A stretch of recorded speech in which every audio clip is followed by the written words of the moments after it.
So, good afternoon. Can you tell us a little bit about who you are and where are we today? What building are we in? Hi, Patrick. You're at Bumbershoot PR Okay. on 6th Street in Oklahoma City. Got it. And I'm Tracey Zeeck, and this is my business. So why did Tracey go into public relations? When I first went to college, when I first went off to OU, I thought I'm going to be a public relations major because my mom said that seemed like something I would be good at. I remember doing that. And I went there and I took like one journalism class and I was like, I cannot. It's so hard. I had no idea what anyone was talking about. The classes were huge. I had no idea what I was doing. So I went to school there for a couple of years and then I quit for a little bit. And then I went back and ended up thinking I was going to be an art teacher, and then I taught one summer. I was like, I don't think I'm going to be an art teacher, so I'm going to become an art, I'm going to get a graphic design degree. So I ended up with a graphic design degree because it was really, honest to God, the easiest thing I could do. And I'm a terrible student, and so the fastest, easiest thing I could get away with doing was what I did. This is terrible life advice, but it was what worked for me. So I ended up with a graphic design degree, and it was more fine art than graphic design. And I just started working, and I worked at a radio station, and I ended up doing a lot of their ad stuff, and I ended up getting into the PR side with a little bit there, and then I started learning a little bit more about it. Basically, just kind of accidentally found my way being really good at something. And so that's how I ended up doing PRs. I accidentally found out I was good at it. Got it. So if I was to go back and talk to your mom right now and see, why did you tell Tracey to go into PR? What do you think she would say she saw in you growing up that made you want to go into PR? That's amazing because I've never thought about it. Like I really never thought that, and I bet it's because I'm the youngest of 6 kids. I think at a really early age I was kind of like the one who would try to make everyone get together, come together. So I think that might have been what she saw in that. Got it. And are you born and raised in Oklahoma? I was not born in Oklahoma. I was born in Texas, but I was raised in Oklahoma. Where does this name, Bumbershoot, come from? It's an umbrella. It means umbrella. I did not know that. Yeah, so the Bumbershoot, kind of everything sort of that we do here. It's kind of unique. So it's not a typical, this is a PR firm and here's our business that we do. So it's so we kind of fit everything sort of under the umbrella. Got it. So like the maybe some social media, some web stuff, a little bit of everything? Some other, yeah, a little bit of everything. We do mainly, it's a lot of grassroots stuff that we like to do, and we don't really have a niche, we don't service, primarily banks or businesses. We do really anyone with a story that we kind of believe in. Right. So have you been in the locations you have now? We're here on Northwest 6. You've been here the entire time, or? Home office is where I started. My son was 2 and a half. He started going to preschool at Ernie Crouch. And when he was there, I ended up like, I guess I'll take a client. And so my first project that I did after he was, when I went back to life, I had jobs and I worked full time before that.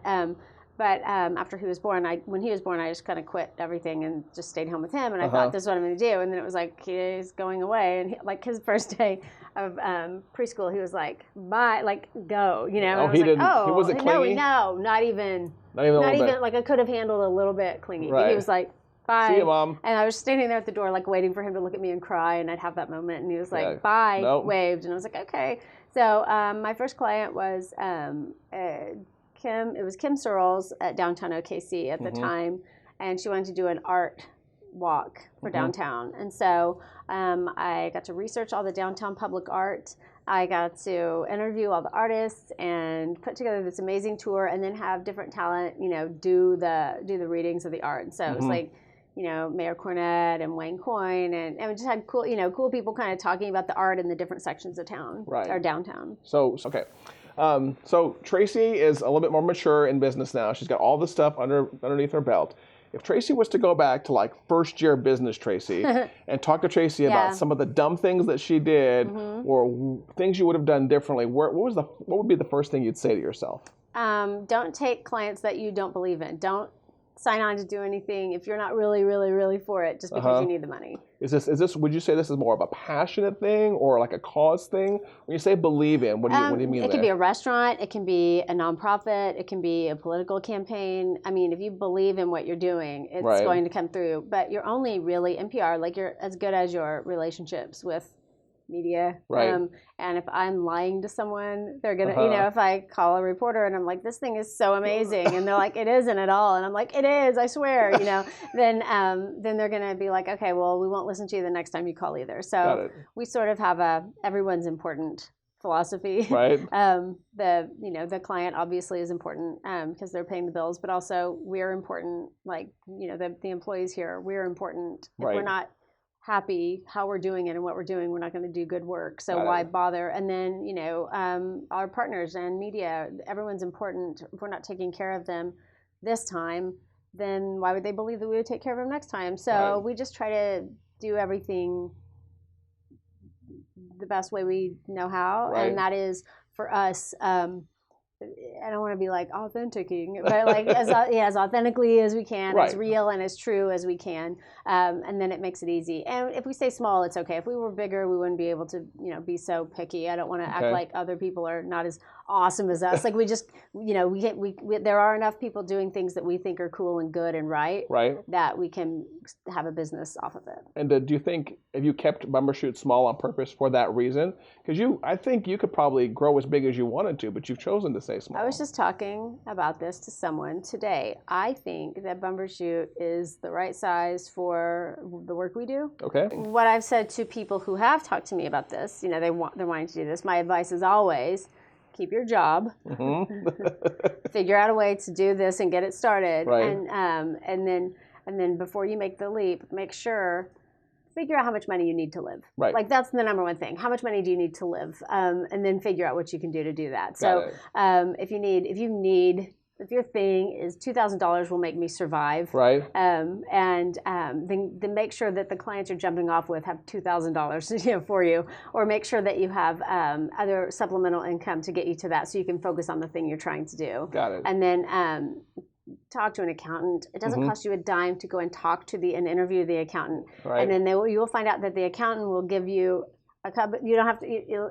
It's worth 35 employees to have a good accountant. Right. And and then the more you grow, the more you can, the more you can figure out other things you need, like a bookkeeper to talk to the accountant. Right. And then later you get Julie to talk to the bookkeeper to talk to the accountant, because nobody wants to talk to me in any part of this. So, but my thing with it is like on the account side, don't do something that's going to make you be broke. Right.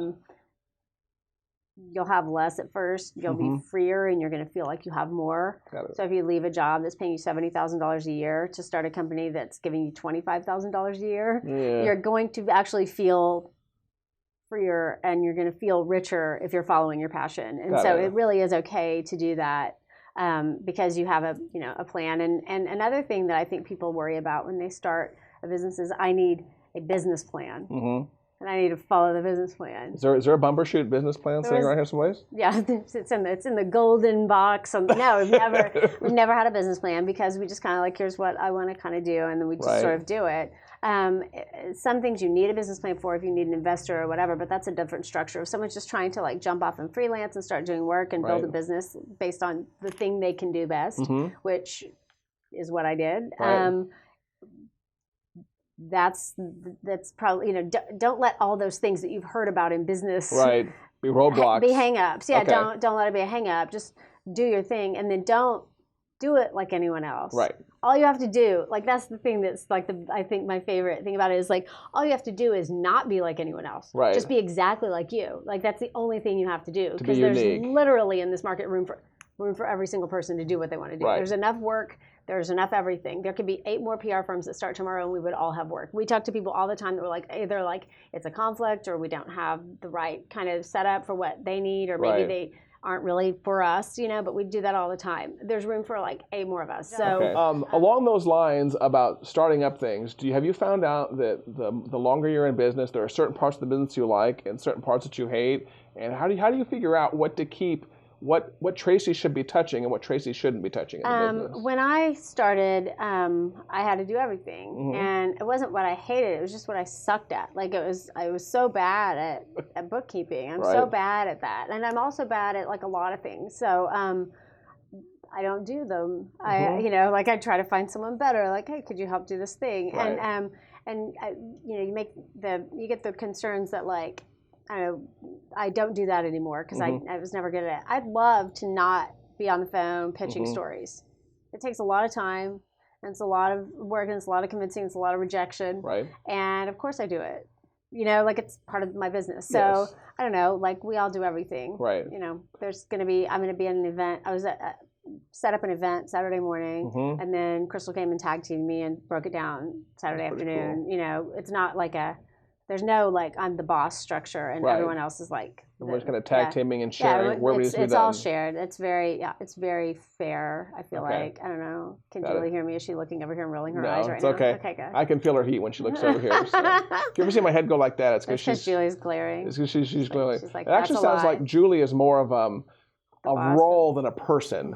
Like the Julie. The Julie does this and the Julie does that. Julie's when I hired, like Julie was like my first hires were people who did what I did to share the work, and then Julie was the first hire to do what I don't do. Right. And that's the thing that like I'll neglect and so she manages all of that. So she manages contracts, and she manages all the billing and all the invoicing, and she manages also a lot of events and stuff like that too, because she does those as well. So she's she's not just office manager. She's also like does some client work too, because she's good at it. Yep. So but with Julie was the person I was like, I need this person who doesn't exist, and I wrote this like ridiculous job posting that was like absurd. There's no way this person exists in the world. And people were like, it was like getting like 100 shares naturally, like organic. It was like its own little thing. And then I get an email from Julie, Monday, and I was like reading. I was like, well, this sounds kind of perfect. And then she comes by to meet with me, and I already had like other people set up, other interviews set up and stuff. And I met with her, and I was like, And I was like, okay, well, I just kind of like, you get the job. And then I had to call everyone and like cancel all the other things because she was so perfect. It was just like, she was like the most perfect. It was like in Mary Poppins. Yes. They write the letter, and then she just kind of like. She appears. Yes. Right. So Julie. Everybody else, she just kind of showed up, interviewed, and everyone else was kind of done with. Interview's over. And it was like they were great people. I was like, I'm so sorry that I can't. There's no way I can envision you in this role because of Julie. I've met Julie. Right. Then Julie trumps all the others. Absolutely. We don't use that word in here. Good. I'm sorry. Sorry about that. It's all right. Well, we all have challenges with marketing or advertising, and also you find out that when people want to start their business, they don't want to toot their own horn. They don't want to boast. They don't want to be self-promotional. How do you handle that? Are you guys pretty self-promotional, or how do you talk to someone, or how would you tell people when they're starting out to basically share what they do or share their story to get the word out? Because it depends on what it is. I mean, if you're starting out as a personal trainer, I don't even know why I use that as an example. Like that was the worst example, but I'm going to go with it just to prove that I can like roll with it. Exactly. So if you're a personal trainer, you want to find people who are, so you don't jump off, you don't just start a thing knowing 0 people, right? So you talk to that person and they're like, tell all your friends and I'll give you an incentive or your existing I'll do this. Network. Yeah. So your existing network is what you do, and then probably social media, you just share, like you start picking up clients. But you start, if you say why you're special, without saying, here is why I'm special, but you say, hey, I'm looking for clients who want to do this and this and this, it's going to be like, oh, that's going to resonate with someone. Oh, he's talking to me. I want to call this person and I want to do the work. I changed my mic. It's okay. But I think in our case, the way we did it was just, we had business and it just kind of kept coming, and that's sort of how I've grown. And, we don't really go out for RFPs. We don't really go out. Like, we certainly don't go out, like, handshake networking. I never have a card with me. And it's only because I'm barely remembering to grab my purse if I'm going somewhere. But I rarely have a card. You can just say, I'm Tracey. Go to the internet and Google Tracey, and you'll find me. But I think what does work is that we'll work with someone. We're working with a client right now that was referred by someone we've worked with in the past. And that's pretty much all we get. So if someone sees someone in the news, they say, how'd you do that? And they're like, well, we worked with Bumbershoot, and that's, who, blah, blah, blah. Got it. And that's really not how it happens. You're doing good stuff, and that's why you get in the news. But we just help kind of shape. So word of mouth. Sometimes we shape the conversation with the reporter, but sometimes we help shape the thing that you're doing. Right. So that we can have the conversation with the reporter. So it just depends on how you go. So word of mouth tends to work pretty well for you guys. Word of mouth works for us. So if you know something is like, if you want to do something and it is positive, do it. The positive things are okay, and it's also okay to have an opinion, and the opinion doesn't have to equal everybody's opinion, and Right. you can still have work, and I can still, disagree politically with someone, and we can do good work together, and it's okay to voice your opinion, just as it's okay for other people to voice their opinion when they're talking to you. You don't have to agree on it, but you can be respectful in it, and you can also just be like, you can change someone's mind if you're welcoming with the way you're talking about it. I'm inspired by Russ Florence at Schnocky. Saxum does good stuff. Anglin, like I have, like Priceling, like there are some really great PR firms that are doing good work that I like. Looking at what they're doing and talking to them about work and like being involved with them, like I enjoy that. So from just a strictly professional level, I like what people are doing in this market. There's some really good groups out there doing good work. And like I said, there's enough of it for more of us. There's plenty of it out there. But I also am inspired by people like Romy Owens. She does what she wants. And if she doesn't have a way to do it, she figures it out, and then she goes and does it. Amy Young did the same thing. She wanted a thing, and she just invented it. Like that's kind of what inspires me. People who just do whatever they want. So if you were, because you and I have run into each other at coffee shops on occasion. So if you were to run into two people and have like a perfect morning coffee with two other executives in Oklahoma City, who would they be? I have absolutely no way of knowing what the answer to that question is. It's so hard. I have no idea. What's the feel like that morning? What am I into? Like, so I don't know. Like I love, like, I like going to visit with Laura at Elemental. She in general is a pretty cool business owner that I like, what she's doing, but same thing with Christy at the tea place. Like, so if I'm going, I like to go there and be with the people whose place it is. That's what I kind of like. So so you like going to businesses where you can like hang out with the business owner. I guess. I didn't realize it until talking to you, but yeah, I think I do. I like being in place, I guess, with their in the environment. Like a host. Yeah, it's like they're good hosts. Got it. So we talked a little bit earlier about the fact that you may eventually have to move from the building. So besides having to move from the building and move back or move someplace else, what can we look forward to when it comes to the future of Bumbershoot? Do you have any big plans? We know you're not doubling or tripling in size, but what are you guys gonna do that maybe is kind of coming for the future, or you just don't know? No, we don't have any. Like I said, we don't have a business plan. We wing it every day. Got it. We have, we're going to continue to work with good clients. We're going to continue to do what we want. And do things our way, and try to do it in a way that fits in with the whole landscape. That's what you're doing. We're complementing, not competing, I think, in the landscape. I like that, complementing, not competing. I wish more people had that business outlook right there. Well, I think that I agree. I wish so too, because I think everyone would be a lot more chill and be happier if they just didn't worry about stuff all the time. So in addition to Bumbershoot, do you have any other outside business ventures going on, or is this it? What else is going on in the business world of Tracey? In the business world of Tracey, I wrote a book last year, published it in November, and it's about adoption, and it's about what happens before the baby's born in the adoption process. But it's a children's book, and so it's a little whimsical. David Bizzaro did the illustrations, and he also has a puppet now that he's done with it. So it's based still on growing. The book? Yeah, and it's still growing and growing. So cool. It's still becoming more and more of a thing, which is pretty exciting. And that's been really fulfilling, super monumental. Wanted it for years, tried and tried and tried. Traveled all the country. Yeah, I had an agent in New York, and I was doing all that stuff. Like and like all a of a real sudden, author. Lou was the agent. He left the agency and went to another place, and he was only doing young adult. And I came came back. I was sitting at Elemental and talking to Chad Reynolds, and he's like, "Yeah, me and my friends are we're starting to publish. My friend and I are starting a publishing company for children's literature." And I was like, "That's really cool. It's really hard." And we just talked about from these two separate things. We're like, "Yeah, that's really hard." He's like, "Yeah, I'm excited about it." And we're like, Wonder Twin Powers. Hey, it took a while for us to be like, hey, and he's like, well, let me take a look at it. And so his partner's in Savannah, and so it's kind of the you got a new publisher there going on. Yeah, so I have a book now. Very cool. And then I've always wanted to have a restaurant. So last summer a former client and friend was getting a small group together, people who had different ideas for a restaurant idea, and was like, hey, everybody here has already talked about this at some level. Let's talk about what it could be if we all came together. Started last summer, the conversations, and then we opened in December. Sweet. It's going really well. What's the name of the restaurant? En Croûte. En Croûte, and where is it located? En Croûte at Nichols Hills Plaza. Got it, Nichols Hills Plaza. I was to come to Tracey, and I want to start a business, but there's so many things to be fearful of. What kind of corporate structure do I have? How do I get started on revenue? What if I don't have any clients? What would you say to somebody when they're just starting out and there's a lot of fear involved in starting your own thing? Don't avoid opportunity if it's even a little embarrassing. Don't avoid opportunity. For publicity. Just do good stuff and don't, So a little bit of shameless self-promotion's okay. Sure. I mean, yeah, I don't know what other kind of self-promotion there is.